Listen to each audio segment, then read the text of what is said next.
Olá pessoal, tudo bem com vocês? Eu espero que sim, que esteja tudo bem com você, tudo bem na sua casa, tudo bem com o seu emocional e tudo bem com o seu físico também, tá certo?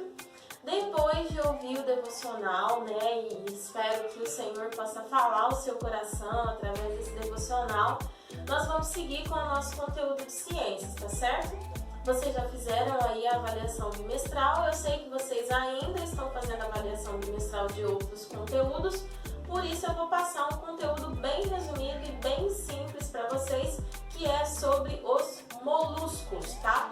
Você pode acompanhar essa aula a partir da página 34 do seu livro de ciências, tá certo? Pessoal, hoje nós vamos falar o que são os moluscos, as características, por que eles têm esses nomes, esse nome quer dizer, né? E a gente também vai ver dentro desse filo aqui do reino Animalia algumas classificações, tá? Eu vou explicar logo de primeiro dos gastrópodes, mas depois a gente tem mais duas classificações que eu passo na próxima videoaula. Como eu sempre falo pra vocês, a minha letra ela não é tão pequenininha, apesar da lousa ser grande, e às vezes eu não consigo colocar todo o conteúdo aqui para poder explicar para vocês, tá bom? Então vamos lá. Primeiro que você precisa saber, moluscos, por que este nome? Por que este filo tem este nome de moluscos? Por que os animais que estão dentro deste filo do reino Animalia têm esse nome? Justamente porque todos eles têm um corpo mole mesmo, igual a meleca, sabe caramujo? Nós estamos falando dos caramujos aqui nesse caso, tá bom, gente?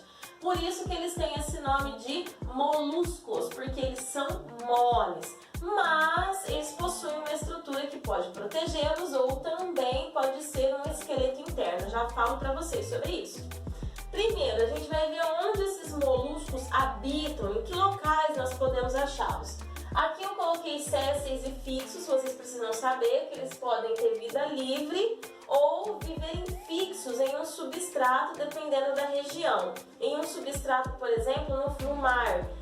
Eu não sei se vocês já viram, eu não sei se todo mundo que está aqui assistindo a videoaula já foi para a praia, mas dependendo da praia, a gente encontra incrustado assim nas rochas umas conchinhas pontiagudas que, se a gente não tomar cuidado, levar um escorregão ali, é igual lâmina, corta. Isso é um tipo de molusco, são os mexilhões, eles estão ali dentro daquelas conchinhas. Nesse caso, eles vivem fixos naquela região perto do mar, quase encostadinho no mar, né? Dependendo da praia, da região litorânea, dá pra você vê-los aí, tocar e tudo mais. Espero que ninguém tenha se acidentado nos mexilhões, porque eles são bem afiados por conta das conchas, né? Que são bem resistentes por serem formadas de calcário, que é cálcio, parecido, semelhante com o mineral aí que está presente nos nossos ossos.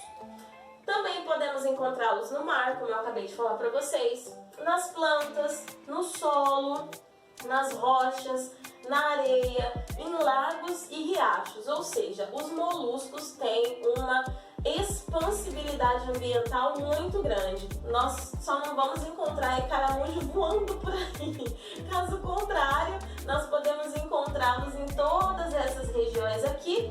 Dependendo do tipo de molusco, ele pode ser séssil, vida livre, ou ele pode ficar fixo num substrato que pode ser uma rocha, certo?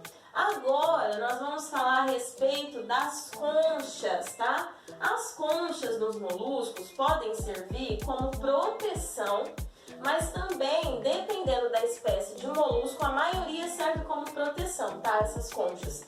Dependendo da espécie, pode servir como um esqueleto interno, parece uma lâmina dentro desse molusco, tá? Ele não vai ter um esqueleto igual do nosso corpo não, tá bom? Todo estruturado, com vários ossos, ligamentos, não. É uma lâmina que fica dentro desse molusco e a gente pode considerar um esqueleto, tá bom?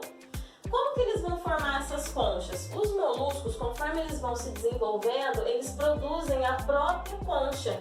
Então essa estrutura é produzida conforme eles vão se desenvolvendo, assim como na barriga da mãe, os ossos vão sendo formados conforme o bebê vai se desenvolvendo. Só para vocês terem uma analogia e saber como ocorre a formação da concha. Relacionado com a reprodução. Esses moluscos podem ser hermafroditas, ou seja, eles possuem os dois sexos, masculino e feminino, ou dioicos. No caso, vai ter ou o sexo masculino ou o sexo feminino, tá certo? Pessoal, basicamente essas são as características dos moluscos que vocês podem achar aí a partir da página 34. Eu, claro, como eu sempre digo, acompanhe a videoaula lendo com o seu livro do lado. Se você for destacar alguma área e ficar com alguma dúvida, pergunte, tá certo?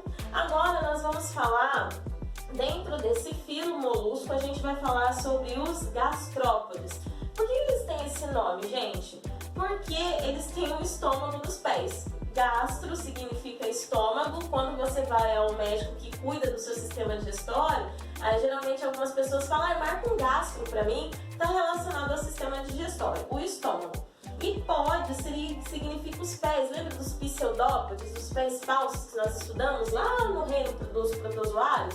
No reino protista? Pois é. Então, gastrópode significa que dentro do filo molusco nós temos esse tipo de molusco encaixado, que é como se ele tivesse o estômago dele nos pés, certo?